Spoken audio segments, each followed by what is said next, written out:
Welcome to சுடர் கருணை பிரகாசம் சேனல். வாங்க மசாலா டீ எப்படி போடலாம் அப்படிங்கிறத இன்றைக்கி நம்ம பார்க்க போகிறோம். இந்த மசாலா டீ குடிக்கும்போது ரொம்பவே எனர்ஜெட்டிக்காக இருக்கும் உடம்பு.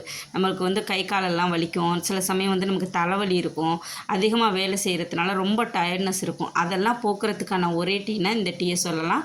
ரொம்பவே டேஸ்ட்டாக இருக்கும் இந்த டீ. வாங்க எப்படி செய்யலான்னு பார்க்கலாம். அதுக்கு தேவையான பொருளெல்லாம் பார்த்துடலாம். ஃபஸ்ட்டு ஒரு துண்டு இஞ்சி தோல் சீவிட்டு இந்த மாதிரி எடுத்து வச்சுருக்கேன். 2 பட்டை துண்டு, 10 மிளகு, 4 ஏலக்காய், 3 கிராம்பு, ஒரு குட்டி 2 அச்சு வெல்லம் எடுத்து வச்சுருக்கேன். சின்ன அச்சு இது. இப்போ மிளகு சேர்த்துக்கலாம். மிளகு ஒரு 10 மிளகு, அதுக்கு மேலே சேர்த்துடாதீங்க. நம்ம ஒரு ஆளுக்கு தான், ஒரு ஆள் 2 ஆள் குடிக்கிற அளவுக்கு தான் டீ செய்ய போகிறோம். அதுக்கு 10 மிளகு சேர்த்துக்கோங்க. கிராம்பு, ஏலக்காய் இது 2மே எடுத்துக்கோங்க. எல்லாம் இந்த மாதிரி இடிக்கல்லில் போட்டு ஒன்றும் பாதியமாக இடிச்சுக்கோங்க. ரொம்ப பவுட்ரெலாம் அடிக்க வேணாம். நமக்கு ரொம்ப அரோமா தேவை கிடையாது. அந்த மசாலா லைட்டாக அதில் இறங்கியிருந்தால் போதும். ரொம்ப டேஸ்ட்டாக இருக்கும். பட்டை துண்டு 2 சேர்த்துக்கோங்க. சேர்த்து இதையும் இடிச்சுக்கோங்க. இப்போ லாஸ்ட்டாக இஞ்சி போட்டு இடிச்சுக்கலாம். இந்த டீ நமக்கு ரொம்பவே டேஸ்ட்டாக இருக்கும். நம்ம நார்மலாக குடிக்கிற டீயை விட இது ரொம்ப டேஸ்ட்டாக இருக்கும். இந்த மாதிரி குடிக்கிறப்போ நமக்கு வயிற்றில் எந்த ஒரு சிக்கல் இருந்தாலும், நமக்கு வயிற்று உபாதைகள்லாம் இருந்தாலும் இந்த மாதிரி டீ குடிக்கிறப்போ அது நல்லாயிடும். இப்போ 1 கப்பு தண்ணி சேர்த்துக்கிறேன், பச்சை தண்ணி.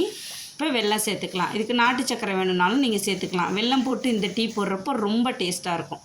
இப்போ வெல்லம் போட்டு நல்லா கொதிக்க விடலாம். அந்த வெல்லத்தோட அந்த பச்சை வடை போகிற அளவுக்கு நல்லா கொதிக்க விட்டுருங்க. டீ நல்லா கொதிச்சா தான் நல்லா டேஸ்ட்டாக இருக்கும். இந்த மாதிரி நல்லா கொதிக்கணும். நமக்கு சளி, ஜுரம், காய்ச்சலாம் இந்த மாதிரியெல்லாம் இருக்கிறப்ப கூட இந்த மாதிரி டீ குடிக்கலாம். இப்போ நம்ம அந்த இடித்து வச்சுருக்க அந்த மசாலா பொருளெல்லாம் இதில் சேர்த்துடலாம். ஃபஸ்ட்டு இந்த மசாலா பொருளில் உள்ள அந்த சாரெல்லாம் முதல்ல இறங்கணும். அதுக்கப்புறமா தான் நம்ம டீ தூள் போடணும். இதுக்கு டீ தூளுக்கு பதிலாக நீங்கள் காஃபி தூளும் சேர்த்துக்கலாம். ஆனால் டீ தூள் சேர்த்து குடிக்கிறப்ப தான் நல்லாயிருக்கும். இப்போ ஒரு 3/4 ஸ்பூன் அளவுக்கு டீ தூள் சேர்த்துருக்கேன். இதுக்கு 1 டம்ளர் பாலுக்கு 3/4 டம்ளர் 1 டம்ளர் தண்ணிக்கு 3/4 டம்ளர் பால் சேர்த்துருக்கேன். நான் இதுக்கு காய்ச்சின பால் தான் இது. பால் இதில் சேர்த்துட்டேன். நான் சேர்த்துட்டு இதையும் நம்ம காய்ச்சின பாலாக இருந்தாலும் இதையும் நம்ம ஒரு 5 நிமிஷம் கொதிக்க விடணும். ஏற்கனவே இந்த தண்ணி மசாலா பொருளெல்லாம் ஒரு 10 நிமிஷம் கொதிக்க விட்டுட்டு இந்த பால் ஊற்றி ஒரு 5 நிமிஷம் கொதிக்க விடுங்க. நல்லா இந்த மாதிரி சுண்டை கொதிக்கணும். கொதிச்சதுக்கப்புறமா வடிகட்டி நீங்கள் சாப்பிட்றப்ப ரொம்ப டேஸ்ட்டாக இருக்கும். நம்ம இந்த 11 மணிக்கெல்லாம் அந்த காலை வேலை முடிச்சுட்டு 11 மணிக்கு சமையலுக்கு போவோம். அப்போ தூங்கி விழிஞ்ச மாதிரியே ஒரு இது இருக்கும் நமக்கு உடம்புல. அப்போ நான் டெய்லி இந்த 11 மணி டீ இது மாதிரி தான் குடிப்பேன். ரொம்ப டேஸ்ட்டாக இருக்கும். நம்ம நாள் ஃபுல்லாக அந்த வேலை செய்கிறதுக்கு இந்த டீ ரொம்ப நமக்கு ஹெல்ப்ஃபுல்லாக இருக்கும். தலைவலி இந்த மாதிரியெல்லாம் வர்றப்போ இந்த மாதிரி டீ வச்சு குடிங்க. கண்டிப்பாக உங்களுக்கு யூஸ்ஃபுல்லான ஒரு டீ ரெசிபி தான் இந்த மழை காலத்துக்கு ஏற்ற மாதிரி சொல்லி கொடுத்துருக்கேன்.